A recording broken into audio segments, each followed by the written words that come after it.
Recording in progress.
Are you going to the Valentine party?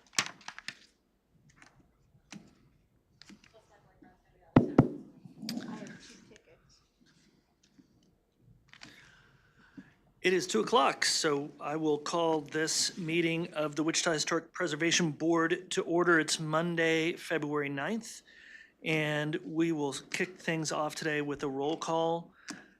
District 1, Present. who's online? Okay. District 2, Myers is here. District 3, Present. District 4, Bob Dixon present. District 5? No? 6, Claire Willenberg, present. and the mayor's, Claire Willenberg, present. and the mayor's appointee present. I know Claire had an event today, or sorry, Celeste had an event, a big event over lunch today, so. First order of business, approval of today's agenda. Has everyone had a chance to review the agenda? Are there any comments? Questions? Can I get a motion to approve? So moved. Rowley seconds. All in favor, say aye. Aye. Aye. Aye. All Aye. opposed? Any abstentions? Thank you very much. Next, approval of the 12th January meeting minutes. Come on. My apologies, I'd like to amend those minutes to add Jenna Morgan as president instead of Sharon Dickgraf for the city law office. Oh, okay. Claire, did you have something? We were trained a long time ago, and maybe it is not still current, but when we said present, we gave our names. When we made a motion or a second, we gave our names, so it would be on the tape for further reference. I don't know if that's still appropriate. What? Can I get a motion to approve the January 12th meeting minutes? With the correction. With that correction, yes. Willenberg approves with the correction. Bob Dixon seconds. It's been moved and seconded. All in favor? Aye. I abstain, I was absent at that meeting. I'm going to get to you. Oh, okay. All in favor? Aye. All opposed? And any abstentions? Miller Stevens abstain. Okay, Taylor also abstaining. right. Christina, let's move to the consent agenda. You do have a packet in front of you that has explanations of any of these, so happy to take those out of the consent agenda if you'd like. Thank you, Bruce. Christina Reith with planning staff here to present the consent agenda for HPC 2619. They are looking to replace, it's a composition shingle roof in kind at 1212 North Bidding Avenue. The Pratt Campbell Mansion for HPC 2622 is on the Wichita Register of Historic Places. They are converting a large closet into a master bathroom, and that should read on the second floor, not on the top floor. HPC 2631, East Douglas Avenue Historic District. There was an existing sign there for a life insurance company that was approved back in 2019. So I spoke with the applicant, and they agreed that they would either install it into the existing holes, into the wall, or into the existing mortar. The signage is actually smaller than what is there now. So that's HPC 2631. And then HPC 2636 in the Park Place Fairview Historic District. There's a detached garage, and they're looking to replace the doors on a non-contributing building. This is 1642 North Park Place. And with that, I will stand for any questions. This projecting sign, is it lit from inside? Yes, it is internally illuminated. Okay. And are they going to remove or is this in addition? I guess I'm looking on this photo. They are removing the existing sign and installing a new sign in the same spot. So it's not going to be like this, like in this rendering? Because isn't that white rectangular sign the one it's replacing? Yes. Okay. So it's in a slightly different location then? Is that what you're? I'm just looking I on. assumed it was in the same location.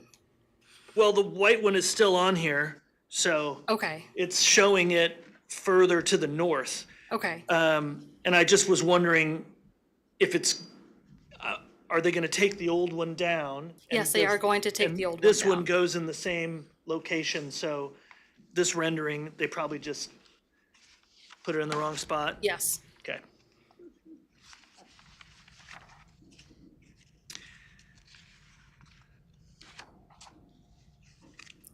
With that, I will entertain a motion. Are there any other comments or questions for the consent agenda? Can I get a motion to approve? Wellenberg moves to approve consent agenda.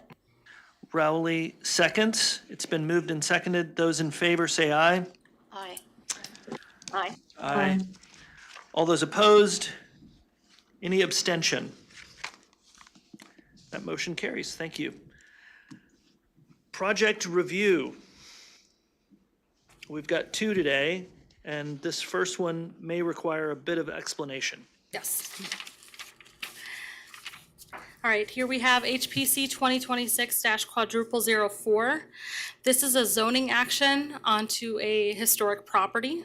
So the applicant has two requests for this building. The first one is a zone change from two-family residential to limited commercial. And the second is a conditional use for entertainment establishment in the city. The subject site is 0.35 acres in size, and it's on the southwest corner of East 16th Street North and North Fairmount Street. The Fairmount Congregational Church is on the state and national registers of historic places. And the applicant they have these requests in order to allow something called entertainment establishment in the city, which allows live entertainment and alcohol with a capacity of less than 300 persons. They have indicated they intend to turn the site into a wedding and event venue. And so the reason we're hearing this today is because under state preservation law, KSA 75-2724, any action by a city on a historic property must be reviewed by the Historic Preservation Board. So this includes zoning actions. This will go to the Metropolitan Area Planning Commission on this Thursday. This already went to the District Advisory Board last Monday, and they recommended approval of the zoning actions with the conditions listed in your staff report. So basically, they are restricting the hours of operation, they're restricting outside speakers, and then they have to have a site plan, which includes a parking agreement, and they restricted the zoning as well to only allow entertainment establishment on this property. Basically, the way that it works for a zoning action from start to finish is that it goes through the District Advisory Board, the Metropolitan Area Planning Commission, in this case, the Historic Preservation Board, and ultimately the Wichita City Council. They're the ones who have final action over what happens on this property. So I did attach the MAPC report to your packets that were sent out last week. Just to give you an overview of limited commercial, if you haven't had a chance to look over the Unified Zoning Code, it allows the following uses by right among many others. So we've got hotel or motel, marine facility, personal care service, personal improvement service, recreation and entertainment, service station, and vehicle repair. So staff believes that these uses can potentially and negatively affect the site's historic integrity. Now, the way that I see it is that this is the first safeguard against any changes that may or may not be appropriate for the church. Now, I may get a building permit and I may take it to the Historic Preservation Board, but again, that can't happen if it doesn't, if the zone change doesn't happen to limited commercial. I have some excerpts here from the National Register of Historic Places nomination file for the Fairmount Congregational Church. It calls it a vernacular Richardsonian Romanesque, but I argue it's a freestyle Queen Anne, built in 1910. And it's as a south wing, they have the Mayflower Congregational Church that was there from 1887 to 1894, that had been moved there in 1907. It is a brick veneer, measures 82 by 85 feet, and the brick veneer is laid in a running bond pattern. It has a full basement with concrete walls and a floor. I'm going to skip ahead here. Typical of the many Protestant churches built in the late 19th and early 20th centuries, the design is based on an Akron plan of the church architecture in which the interior is wider than it is long. Seating for the congregation is arranged in a half circle with a raised platform for the pulpit in the middle. The nave features a raked floor descending moderately towards the platform. The portion of the building that was the old Mayflower Church is separated from the main auditorium by movable partitions. The Fairmount Congregational Church is nominated to the National Register under Criterion C because of its architectural integrity and the fact that it represents the work of William R. Stringfield, an architect who designed several of Wichita's churches and 2 permanent structures at the original Wichita Zoo. The building is also being nominated under Criterion A due to its association with Reverend Clayton B. Wells, who instilled an unusual idea in the mind of local entrepreneur Charles Stanley during the earliest days of radio broadcasting. And there's more information about the architect listed in your staff report. The character of the neighborhood is low-density residential. To the north, we have planned unit development, and it's developed with a single-family dwelling that I understand has either been demolished since, it's been demolished since I took the site photos. To the south, we have property zoned TF3 and developed with single-family dwellings. To the west, it's zoned TF3 and also zoned or developed with a single-family dwelling. And to the east is zoned multifamily and developed with a single-family dwelling. In 2006, the subject site was added to the Register of Historic Kansas Places and the National Register of Historic Places. There are no HBB cases associated with this property. Based upon the Secretary of the Interior standards for rehabilitation, staff is recommending denial of the zone change and conditional use requests.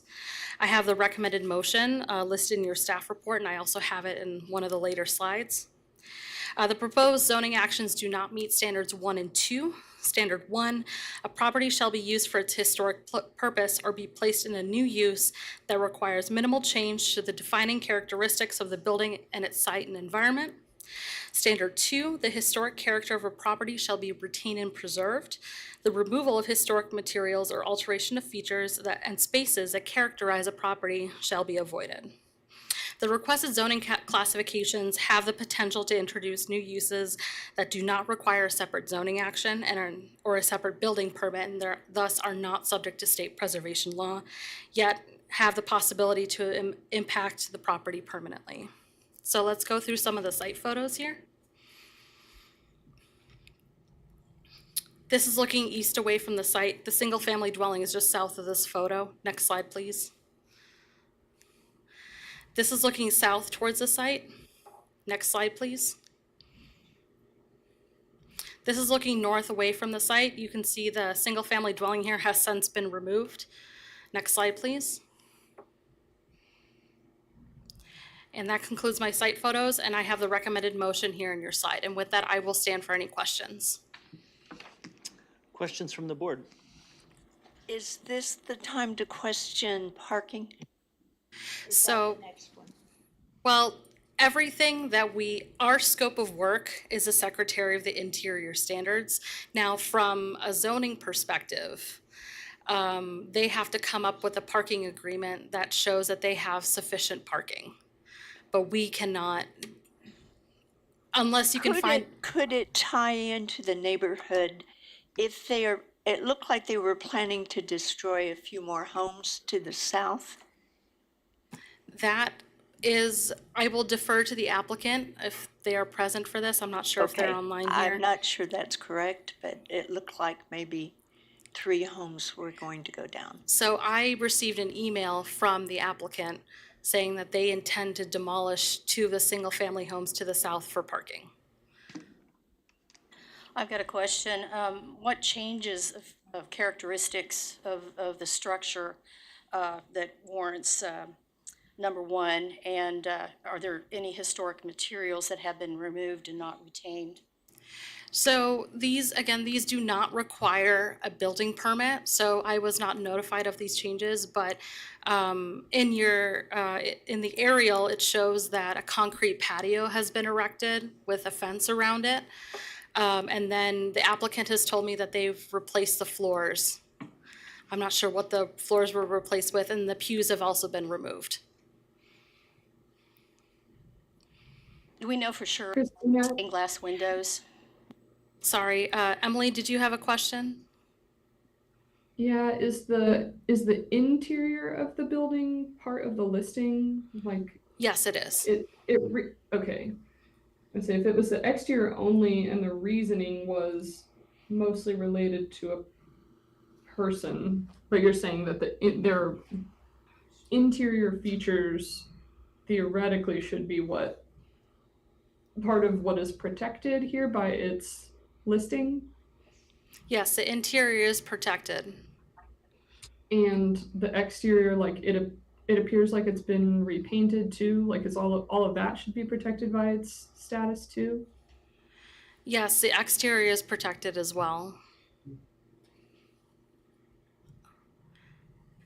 Did that answer your question? Yeah.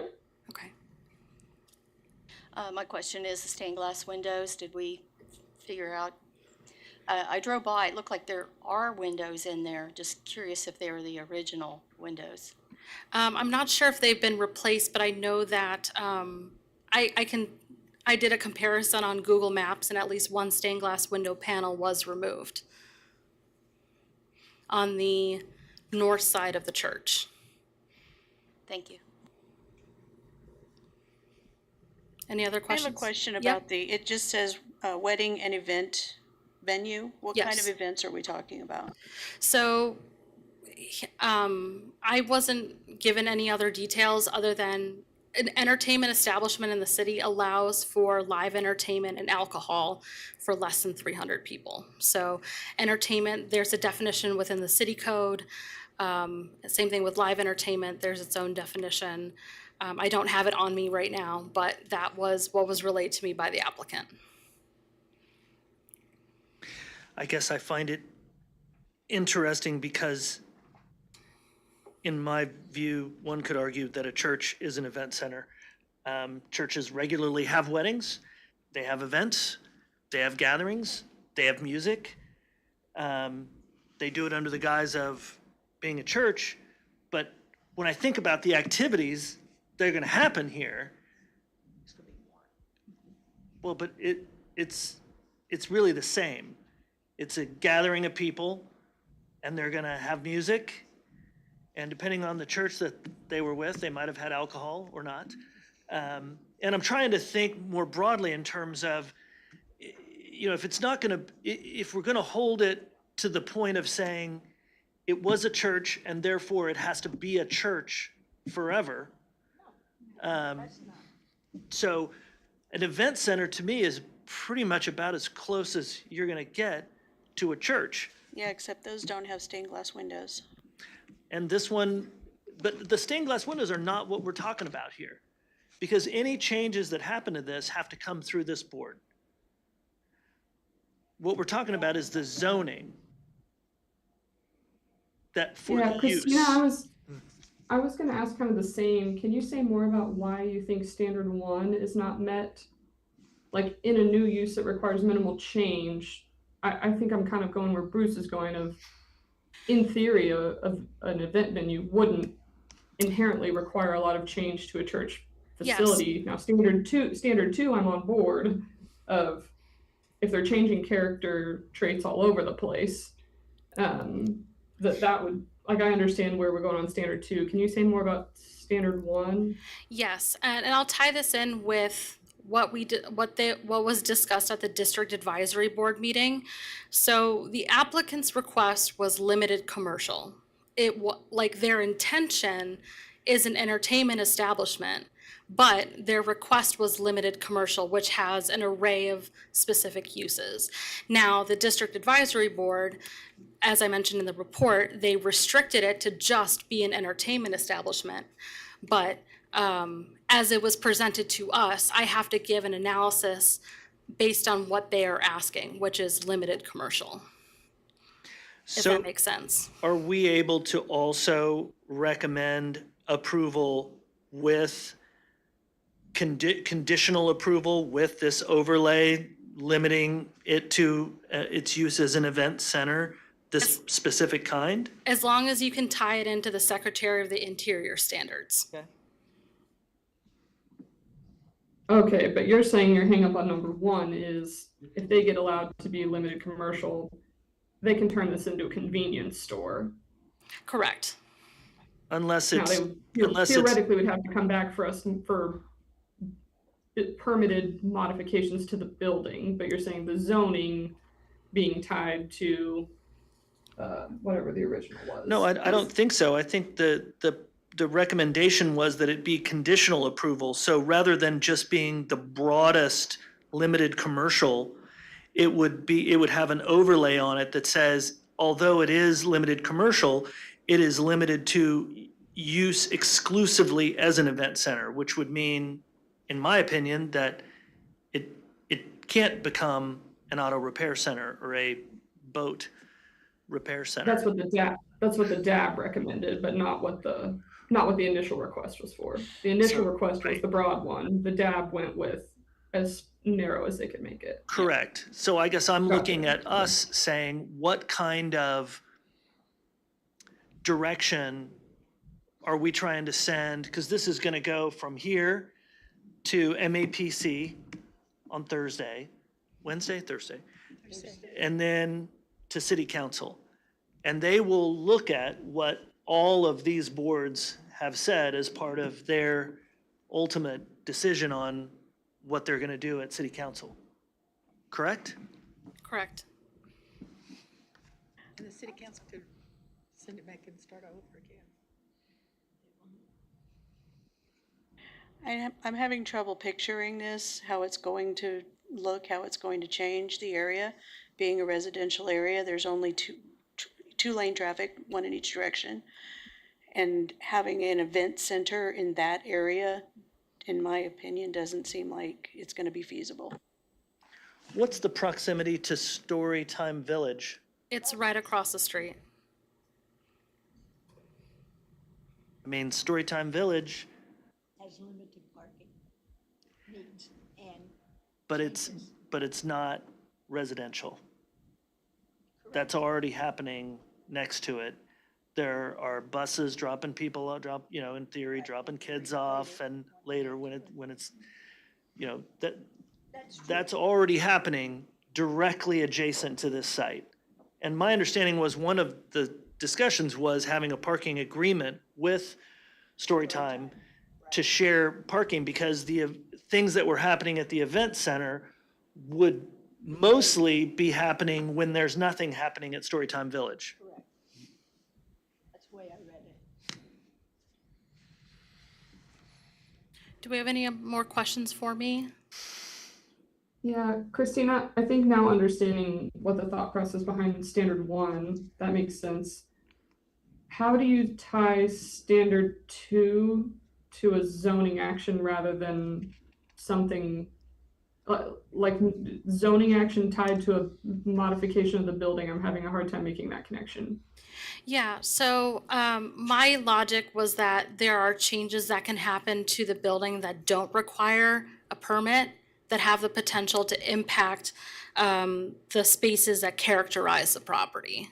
So for example, the wood floors have already been replaced in this building. That didn't require a building permit, but that is something that, you know, was done in anticipation of the intended use. And how would a zoning change impact that? Yeah. Give me a minute to think about it. I had something and then I forgot.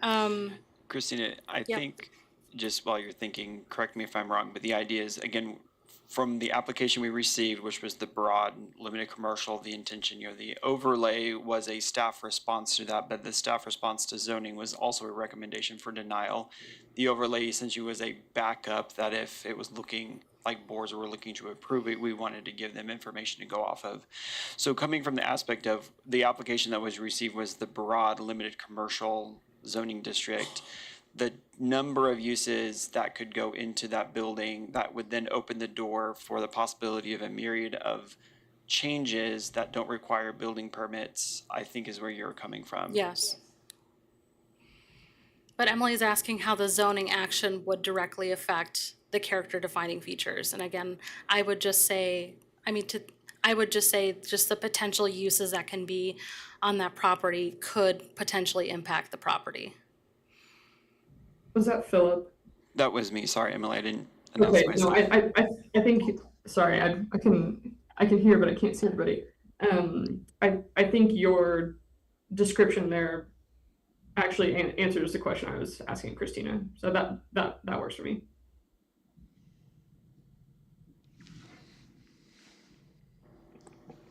I think it just opens up a lot of changes to the outside and inside of the building to make it feasible for this use, that we won't necessarily require building permits, and therefore we will have no authority. And anything inside, we don't know if it would have required. So before you go too far, maybe we should see if the applicant is here. I think that's a great idea, Philip. Is the applicant here to answer any questions or provide any further detail?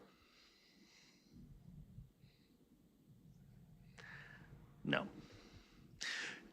I would like to open it up and see if there's any public comment or input for the board on this. I feel you over there. Good afternoon. My name is Lonnie Barnes. I live at 2924 North Terrace Drive here in Wichita, Kansas. Guys, I come here and speak in approval for this guy's property, and I come from a perspective where I too own property in that same area. I'm right at 1729. I'm in the middle of the block on 17th Street that abuts up to Varha's parking lot, which will abut up to the old cottage, would abut up to the parking lot up there across the street from Love. And so, and with what Christine and Mr. Love have done for this area, what they're doing for this area is historical in itself. I've watched the building, and let me just back up a little bit. The property I own, I've had since 1982. And here, I've lived in that neighborhood. I've watched the aging, the transition of the homes and the people who live there.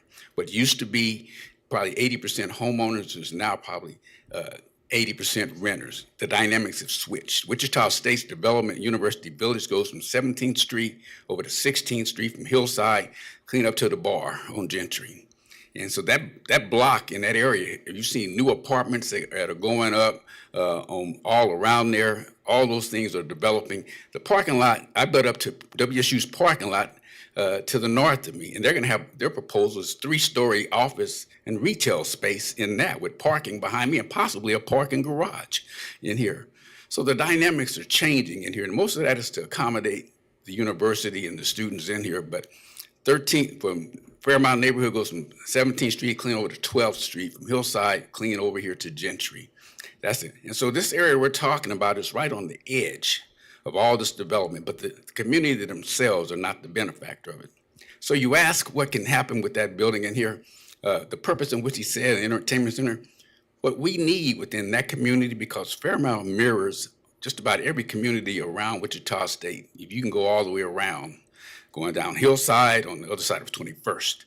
And so you have to start planting some beacons of light for this community to make people want to stay, want to utilize it. So guys, anytime our community has to go for an event or host an event, we got to go out of our community to somewhere else, downtown or anywhere else to host those things in here.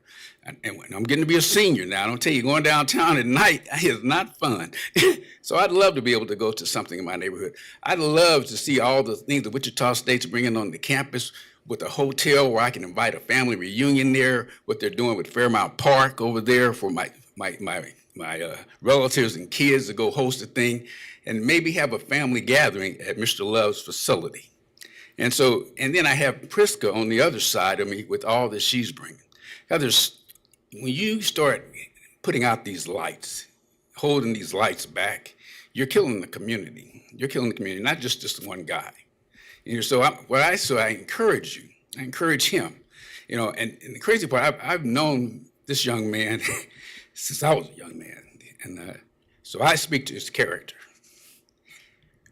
Mr. Love, he owns several boys' homes, and I know of at least 3 of them in the surrounding community that go around Wichita State, and even in my neighborhood, Northeast Heights on the other side, Wichita State. And I guarantee you, and I promise you, just as you see the construction and the care and the stuff he puts into it, this is a Christian man, and he brings those characteristics to him. Every home he's put together in here, I tell you, it upholds and maybe even uplifts the neighborhoods in which he's put them. And the way in which he administrates them in here is immaculate in here. We don't have any incidents or situations or problems from any of those homes in here. So I speak for his character and what he wants to bring, what he's trying to bring to this community. When he talks about bringing culture and economics and those things to this here, where all of our businesses have shut down and closed away and gone away, I applaud him. I applaud Priska for what she's bringing, because we need all those things in that community. When you talk about a health corps, a library, a training center, you gotta create a hub somewhere in our community that survives, where we not only have business, but entertainment and facilities. So I applaud him, and I think his building is beautiful. I've been inside and out, and I tell you, it is beautiful as well on the inside. Okay? Thank you. Are there any further public comments? Okay, I'll bring it back to the board. I do want to talk about Standard 2 and Standard 1 and how, in my mind, I worry when we start thinking, oh, but if they start using it as this, maybe they will make changes to the inside that they don't ask about. But the reality is, well, it can be a church and they make those changes to the inside. I believe if there's a conditional use, if there's conditional approval limiting it to an event center, that use, you can't get much closer to a church and an event center. And I think the risk of changing the inside versus the risk of changing the inside if it was a church, they're the same. Churches update all the time. Do they ask? No, not us. So just a point of clarification here, and I want to make this just because it might be important for your motion. So there's a difference between an event center and an entertainment establishment. An event center, there's not necessarily live entertainment, and then an entertainment establishment, there is live entertainment and alcohol. So just keep that in mind. And I mean, I guess I've been to my fair share of weddings and churches, and there was music and alcohol. Well, the thing is, not every entertainment establishment is an event center. Not every event center is an entertainment establishment. An event center is also an entertainment establishment when those two things exist. So an entertainment establishment can have daily hours open to the public, essentially a small version of a nightclub could be a possibility. An event center is the one where it's doesn't have daily hours. It is rented out for specific periods of time. It becomes the entertainment establishment when you have the wedding reception that has the DJ and the open bar and things like that. So there's essentially two uses on it. So in the overlay that you have, that was a staff recommendation that was voted on by the DAB and will be considered by MAPC. The tool that we have is to say that the entertainment establishment is accessory to the event center, meaning it has to be an event center, so it's rented out periodically by groups or things like that. And within the event center, then you can have those other things. So we are talking about the event center, it's just we had to put that other label on it so that if it's approved, they can use it how they wish. But that way it's not an entertainment establishment and essentially could turn into what's commonly known as a nightclub. Yeah. Because an entertainment establishment could have daily hours and yeah.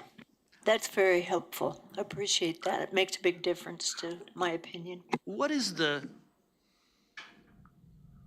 zoning now? The zoning is two-family residential. I understand, but it's not that, it's a church. A church is allowed in two-family residential. Right. I will say churches are interesting because you are not wrong that church as a church, if a member were to want to get married there or someone want to rent that church out who's not a member there, but where it comes down to zoning actions and what's allowed within the zone, for a church, we'd look at what is the primary function of the property. What do they do 99% of the time? They're a church. Do they sometimes get rented out for a wedding? Yes, but churches are one of those gray areas. But the fact is, this one, it is very clear that it's not going to be a church. It is a church building, and the primary function is to rent out events for various things. Philip, what's the difference between community assembly and event center? Community assembly would be like Botanica or a museum. Okay. Again, Botanica can be rented out, so there's a lot of overlap, but community assembly, I could look up the official definition, but off the top of my head, essentially think of museums or things that don't charge admission, or they could charge admission, but like they're not rented out. You're just assembling as a community. Let me look up the definition online for you. This is all kind of shades of gray, because I mean, I could of course argue, gee, you know, churches they got church service on Sunday. 6 other days, they got all kinds of events going on. Saturdays, almost every church in town's got funerals and weddings in there, and Wednesday night, they got kids events and family events. I mean, it's primarily, one could argue from an hourly standpoint, not a church most of the time. That's why we have a zoning administrator who has interpretations. So a community assembly is an establishment providing meeting, recreational, educational, cultural, or social facilities for a private membership or nonprofit association, primarily for the use of members and guests. Typical uses include fraternity organizations, Class A clubs, philanthropic or eleemosynary institutions. I don't know what that is. Private museums, art galleries, observatories, planetariums, botanical gardens, arboretums, zoos, and aquariums. Okay. I liked your Are we being asked solely to look at this from limited commercial, or can we make a recommendation that it be conditional approval based on an overlay, that we're recommending an overlay limited to event center? Yeah, I think you guys do have the opportunity to have as your recommendation that an overlay be placed, because you are looking at it from, will the uses that are allowed with the zone change have detrimental effects to the building? Right, and the inside answer out? we believe is nearly all of them, yes. The question is, if it was event center, do we feel like that would have a more damaging impact on its standards So, I mean, 1 and that's 2? why when, excuse me, when staff crafted the language for that overlay, why we restricted it to all uses in TF3, which is the zoning it is now, in addition to event center and the entertainment establishment that's accessory to that.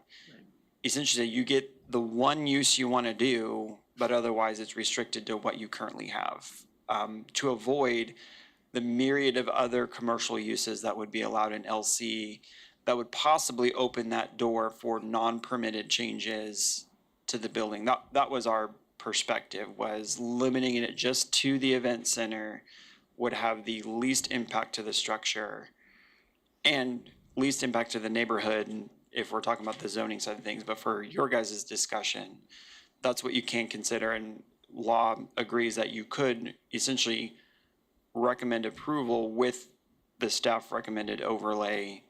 I don't know if you guys need to get into the level of hours of operation thing, because that's more of the zoning side. Your perspective is more what limitations would best protect the structure. But it does come with some restrictions of the hours and the noise volume and no outside speakers, right? Yes, those are all in the overlay for your consideration as well. So while we're discussing zoning, my question comes back to, this is a building that's on the registry. We need to keep in mind the historic significance of this building. I know it's not a church anymore, but we still need to remember that it's on the registry, and we're doing what we can to keep it that way. The one that I'm having a hard time with is I'm having a hard time seeing how the zoning change, like even if we went and said, yes, we like, a couple of the conditions that the DAB also recommended to try to make sure it's what you can use it for today, or that plus possibly event center. I'm not sure how a zoning change would, like how denying a zoning change would keep them from doing all of the other stuff they've already, the parts of this that I don't like, or how I think that, what they're doing is outside of the standards, they're not really related to the zoning change. Like, it's the painting and paving and tearing down other houses in the neighborhood to make parking lots and fences and stuff. It's like that's not, I don't think the zoning actions really helps prevent that.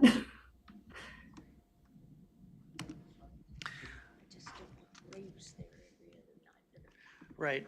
Claire doesn't want any raves. She's got enough she's going to already. It's exhausting. It's exhausting. I would say, from your guys' perspective, the city council will take a look at Right. the recommendation from the DAB and the recommendation from MAPC regarding the land use. And part of that land use would be the nitty gritty into the hours of operation and things like that. I would say for your guys' perspective, where you will have your recommendation will be considered by city council along with the zone change, is the minute portion of the land use of what uses or lack thereof could have impacts on the structure, but don't necessarily focus too much on the nitty gritty of, well, we should have hours of operation end at 10 p.m. because that's the zoning side. So yes, there is an overlay in front of you. I think your guys' recommendation could be more general regarding an overlay, regarding more of appropriate uses, not necessarily the details of those uses. Well, I would like to make that motion. Well, I was going to ask, just because I can't see other faces, is anybody else leaning differently? I'm just wanting to know how that's going to keep the historic character of that building and prevent any further changes to the purpose. I understand that part, but the building itself, the features and that sort of thing. And I really wish the owner was here that might have been able to explain that better. So I'm having a hard time being able to make that decision without being able to talk to the person themselves. Well, I agree. I struggle with the fact that the zoning change isn't going to change any of that. Those things happen whether there's a zoning change or not. They already have happened and would continue to happen. Even if it was decided, oh, let's make it a church again. Changes would be made to accommodate that. that are not permitted and won't come through here. And so I'm simply looking at the question, does this zoning change does it create more changes to the building than what would happen without that zoning change? And we've already seen all those changes happen to the building. So I don't believe that it does. Well, it's not proven that it doesn't either, so it's hard, like you say, it's a gray area. It's really hard to make that decision. Sure, and I also believe that buildings that, and this is a bit of a stretch, I guess you could say, when we look at the standards, but we see historic buildings rotting into the ground, left and right. And that's because they are not in use. And so I do believe that preventing buildings from being used is like giving them a death sentence. Yeah, the one that I was thinking is, I think some of the stuff that's happening to the actual structure is, a lot of the things I'm reacting to negatively are things that are not related to its historic status. It's things that I wish MEPC would sort of take a stand against, of like, stop tearing down all the houses in the neighborhood to put parking around changing a church into an event venue. But changing a church into an event venue, I don't really see how that violates standard 1. So it's like the things that are kind of within our purview, it seem like they follow the standards. It's kind of the things that are outside our purview that I don't think are following kind of the spirit of what we would hope for here. I would agree with that. A new bad use may not be better than no use, but however, I think this is an adaptive use that would be good. And if there is support from the neighborhood, I think that's important too.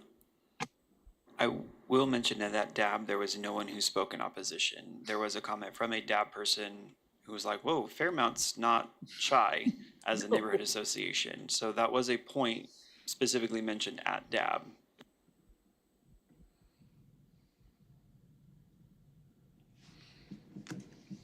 Can we still have comment from the audience? Lonnie has his hand up. I'm happy to bring the public comment back to the board.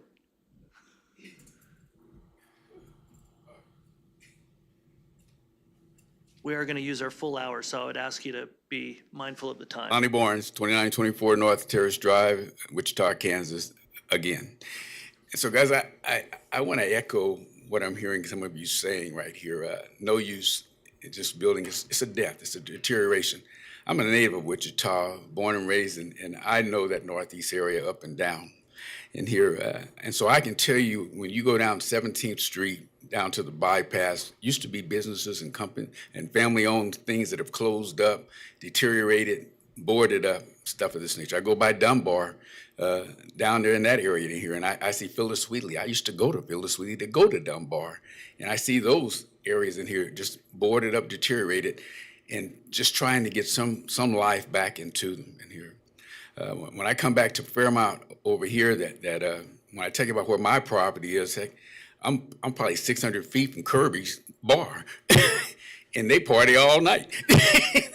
And they party in the parking lot next to me all night in here. And those constructions that are going up here in that parking lot are going to be business and mixed use. And this is, and what the Wichita State is trying to do is mirror a K-State or KU Aggieville on both sides and around those perimeters, where not only students but come to go and congregate, but they create the jobs, they create the economy, they do those things that have been drained out of our community and out of our neighborhood. So guys, I tell you, I just know from knowing these people in here, we have to help these people put some light into these neighborhoods. Thank you, Lonnie. Lonnie, can I ask a question? I hear that you're in favor of like what happens inside the building would be a great asset to the community.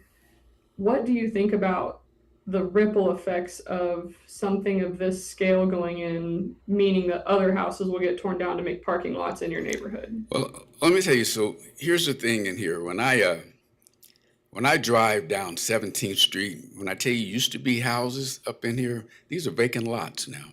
City's had these on the plans here for years in here and revitalize them. And that's the area that's getting the last look at in here. When you see the infrastructure being corrected, the streets to look like that from Hillside to 17th and all the way down there for bicycle and tourists, they're talking about expanding the bicycle path.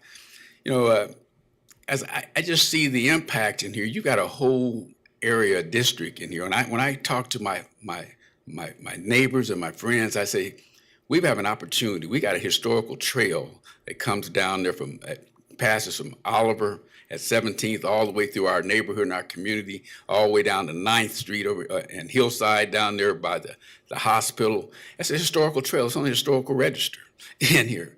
And so when you talk about bringing some life back to a community that's predominantly minorities in this type of area, you have to be able to see some things of improvement. But so I like what Wichita State has done. I say some things happen whether they were meant to or not. You know, when you bring the industry, when you bring all the infrastructure, what Wichita State's bringing to them, even the developers that are developing the stuff in here, they're helping to pave a way and bring things there of nature that will also should and could and benefit the community around them as well. And so I think what he's doing and what Pritzker's doing and what I'll be doing, I'll probably see you guys. I'm not on a historical role, but I'll probably be hearing from MAPC because I'm not trying to sell my property. We're one of the few minority owners, even in that proximity in here, who still have their property in here, who want to develop, who want to leave some legacy, some development, some encouragement for our community. So I don't want to see them stifled. I do not. I want them to get everything they ask for. Okay. Does that answer your Okay. question, Emily? Yeah, okay, thank you. Okay, we'll bring it back to the board. I would like to make a motion. I'm not sure what that's going to sound like. Exactly. I would say the same thing. It's already here. So I'm going to meddle through it and I'm going to look at the assistant city attorney and wait for nods or frowns. I move to find that the proposed interior work does meet the Secretary of Interior standards for the treatment of historic properties in accordance with KSA 752724, will not damage or destroy the historic property, and recommend approval of the zone change and conditional use requests associated with 1655 North Fairmont Avenue, conditional upon the limited commercial zoning having an overlay limiting its use to an event center. Would you like to add entertainment establishment to that as well? Isn't it accessory to that? Is that what we had to? Correct. As an accessory use to And the event center Event center is an accessory, entertainment establishment. establishment as an accessory to event venue. Perfect. Is it possible to add that there will be no further damage to the historic property in regards to the proposed interior? So we don't know what the proposed interior work is. Sorry, that was a typo. It should be the proposed zoning action. Yeah, You sorry. said that, thank you. I short memory. Appreciate that. Willenberg seconds. I'm not sure I have the answer to that. I mean, effectively, it's on the register, so that, in theory, goes without saying that further changes that go against or remove the historic nature or change the historic nature of it, it's already on the register. So I don't know what else you can do beyond that. Well, I just worry about, like, say, building permits that you were unaware because they didn't have to file for them, and so there were several historic items that went under the radar. I just want to make sure nothing's going to go under the radar from here on out. I think it just clarifies a point of what we would be watching. We would have to see the original nomination to know what's actually on there, wouldn't we not? Correct. Correct, at this point, all we know that has been changed is by word of mouth, correct? Yeah, according to what the applicant has relayed to me. I so understand where you're coming from. It's one of the reasons why I've asked for MABCD to come to this meeting and talk to us about the process and allow us to question them a little bit and allow us, frankly, to give some feedback to them because they are the traffic cop. We really have very little. And I've been disappointed with stuff that I see happening in the city that I know if it didn't have a permit, that's a whole other issue. And if it did have a permit, why the heck didn't we see it? Yeah, So exactly. I get it. I'm not sure how or if it can be a part of this. Advice. When it comes down to it, I think the only things we can regulate are what we see that come across, the building permits, changes in that way, unless it's been something that, an owner has specifically requested to come in front of HPB 4. Other than that, I don't think we have much recourse. Yeah, if it was listed on the Wichita Register of Historic Places, all changes need to come to the Historic Preservation Board. But it's only on the state and national. So does the motion we have out there currently basically match what the DAB recommended with conditions 1 and 2? Yes. Okay. I think that's as good as we're gonna get. I'd like to leave that motion out there. It's been moved. Claire, did you second that? I did like It's this. been moved and seconded. All in favor, say aye. Aye. Aye. All opposed? Opposed? Post. Any abstentions? Motion passes 4-2. Motion passes 4-2. Thanks. I really appreciate the spirited conversation and debate on it. I knew this one was gonna be an That's what we're here interesting for. discussion. Christina.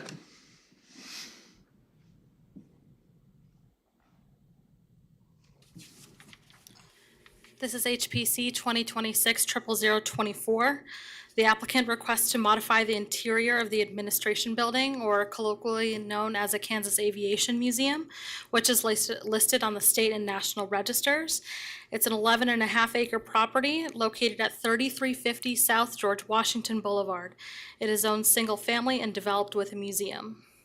The applicant is requesting to make interior renovations which do require a building permit for the Kansas Aviation Museum's administrative offices on the ground floor. These changes have also been reviewed by the National Park Service and the Kansas State Historic Preservation Office under the Historic Surplus Property Program Covenant and the Program of Preservation and Utilization Notification. So essentially, what that all means is that it used to be a federal building, it used to be a military base, and when it no longer became a military base, it's called a federal dumping. So once it becomes a non-federal building, there's still a covenant, and in this case, they put it on the National Register. So the VA Medical Center, well, it's not a federal dumping, but as part of its as part of federal laws, it was also placed on the state and national registers. So just a bit of background on that. The purpose of the renovations is to create additional office spaces and a flex space for the tenant within the existing office space. So there's a long list of modifications that they are doing. Essentially, what they're looking to do is move some walls, install some new flooring, replicate some window sills, and replace some light fixtures. So here's some paragraphs from the National Register nomination file for the administration building. The administration building, now known as Building Number 1, McConnell Air Force Base, is located as what it was the north end of the old Wichita Municipal Airport. It is situated at the south terminus of George Washington Boulevard and is built on a northeast-southwest axis. Much of the interior would be at that time renovated to its circa 1945 appearance, so a lot of it was gutted when it was used as a military base. The building consists of a central 3-story portion that measures 60 feet by 160 feet and was built from 1930 to 1935, and 2-story wings to either side of this rectangular main block that were built in 1942 and 1943. The overall dimensions are 60 by 300 feet. Stone coping runs around the entire perimeter of the parapet, and a stone string course runs at its floor level. The Art Deco style is apparent in the broad, flat surfaces of wall, broken by step backs that emphasize doors, windows, and the progression from one section of building to another. In the strong verticality created by the various unbroken 2-story elements, in the stepped corners of the windows in the inset, stepped and faceted stones at the corners of end bays, and in panels of stylized airplanes surrounded by chevron patterns. Property to the north is zoned limited industrial and developed with several outbuildings pertaining to the museum as well as a monument sign. To the south, we have McConnell Air Force Base, and on site is a Stearman hangar, which is on the state register only. And then on the east and west is developed with the McConnell Air Force Base. The case history is listed in your staff report. I'm not going to go over it because it's pretty long here. Based upon the Secretary of the Interior standards for rehabilitation, staff recommends approval of the application, and I have the recommended motion in your staff report as well as the PowerPoint slide. The proposed interior renovations meet standards 9 and 10.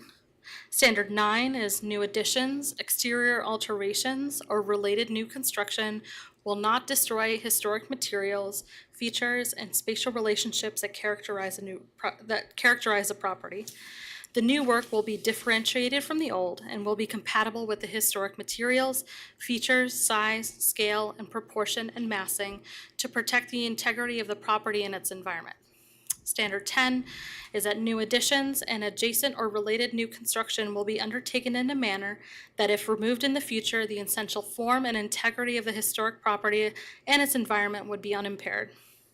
So as I mentioned, this area was heavily modified and doesn't retain any of its original Art Deco integrity. This is not affecting, for example, the terrazzo flooring that is just outside this area. It's staff's opinion that the renovations will not damage or destroy the essential form of the building, its materials, features, or spatial relationships. In fact, they will enhance the administration building by replicating the original window sills and removing asbestos tiles. So let's go through some of the site photos, please. This is this is looking southeast towards the site. Next slide, please. This is looking northwest away from the site. Next slide, please. This is looking, northeast towards the site. Next slide, please.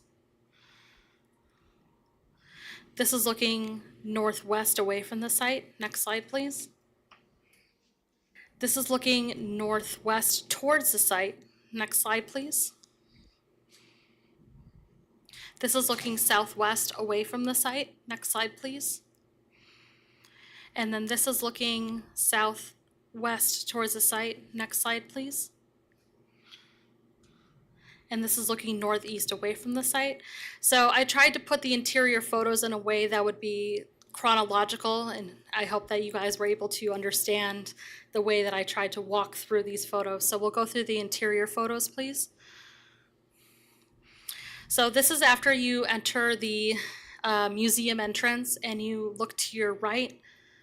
Next slide, please. And then if you do a 180, you can see the original terrazzo floor is not being affected by this renovation, but this is just doing a 180 after you hit the first entrance. Next slide, please. This is if you look to your left when you enter the interior. Next slide, please. This is if you look straight ahead. Next slide, please. I'm sorry, the other one was, so this is looking to your left. Next slide, please. And then if you look to your right, there's a door, and then you look to your right, and that's one of the walls. They intend to remove the drop ceiling here. Next slide, please. This is looking, again, same room, just 90 degrees counterclockwise. Next slide, please. This is another 90 degrees counterclockwise. They intend to replace these doors as well. Next slide, please. And this is the other interior office space. Or no, this is the same office space. I'm sorry. Next slide, please. This is the executive director's office space. Next slide, please. Actually, could we go back to the previous slide? Thank you. I just wanted to point out that these are the windowsills that they intend on replicating. Next slide, please. And this is just if you do a 180 from the windows. Next slide, please. This is just another angle. And I have one more slide here. Next slide, please. And that's all the photos that I have. And with that, I will stand for any questions. And the applicant is here, so. Are there any questions for Christina or comments? Any questions or comments for the applicant? Is there any public comment? Hearing none, I'll bring it back to the board. Do I have a second? Sorry, do I have a motion? Can you put the motion up on the screen, please? Could we get the motion on the, thank you.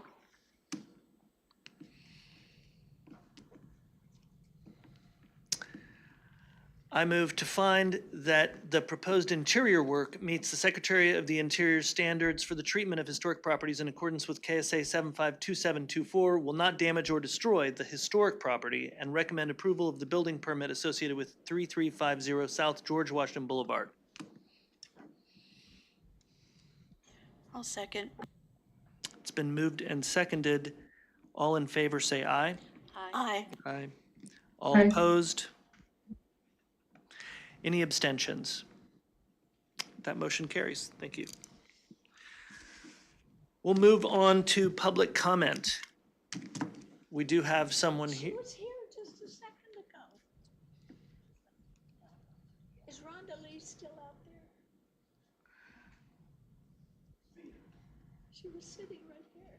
We'll start with that, I guess. Am I public? Thank you. I bet she needed a bathroom break. May I announce an event in historic, well, there's. Here we go. So, public comment.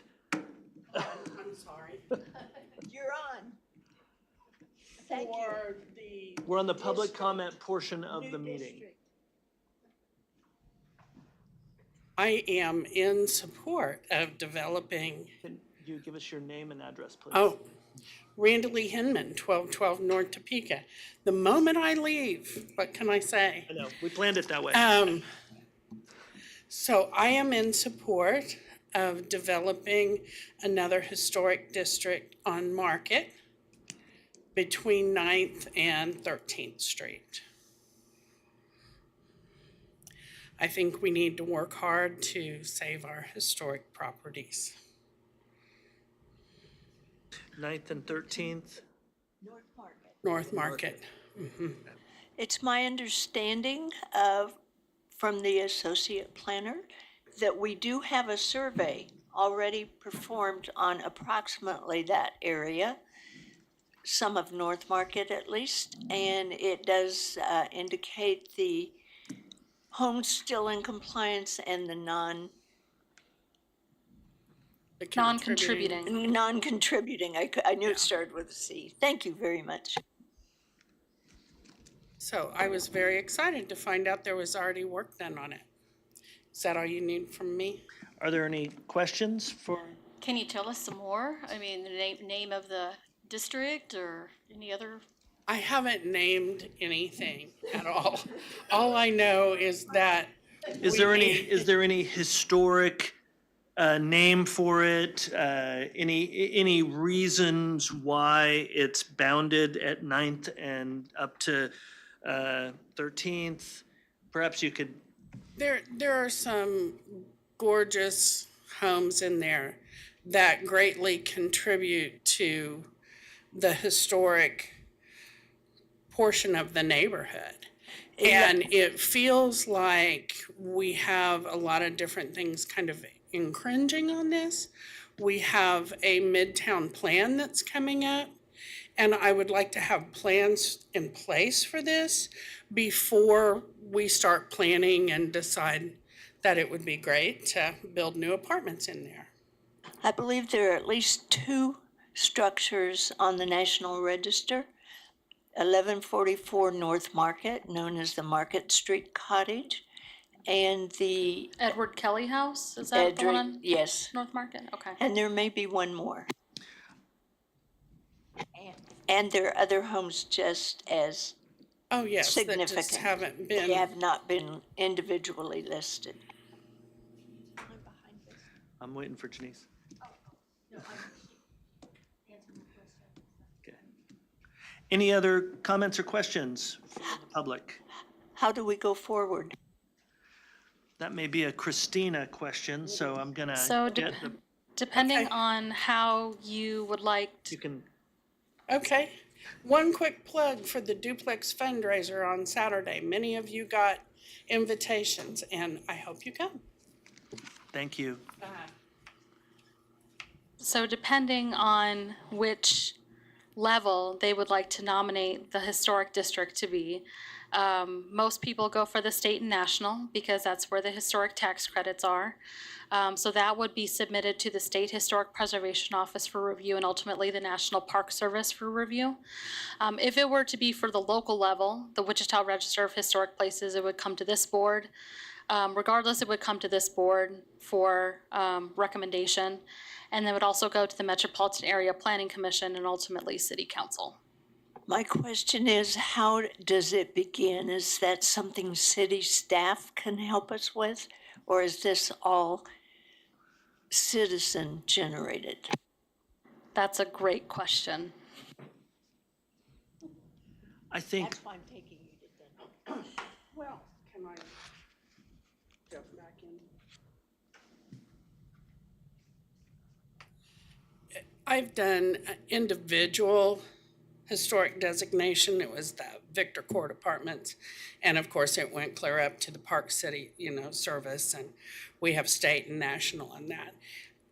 I am curious about how it's different to get a piece of a neighborhood done. Because I know not all of those structures are contributing, but many of them are.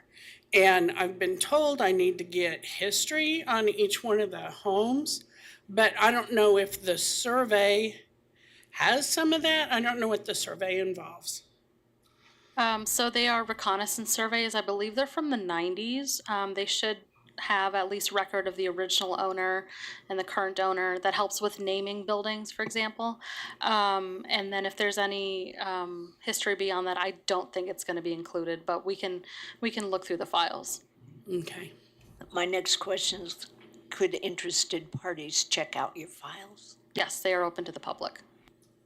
Okay, thank you. is this the kind of thing where we set up a subcommittee to lead the development of something like that? I think it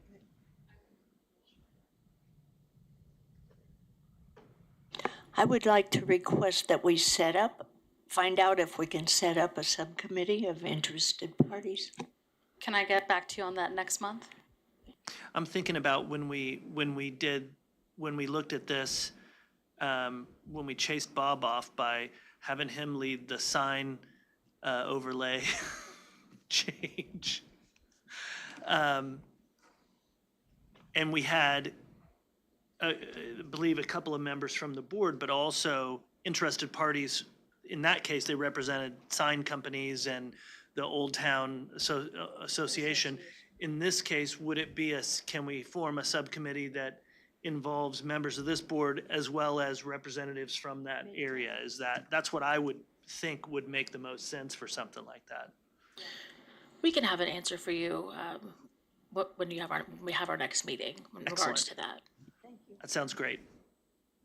Thank you. Is there any other public comment today? We're heading to 3:15 here, so I'm going to move that we adjourn. Willenberg, second. It's been moved and seconded to adjourn this meeting. All in favor, say aye. Aye.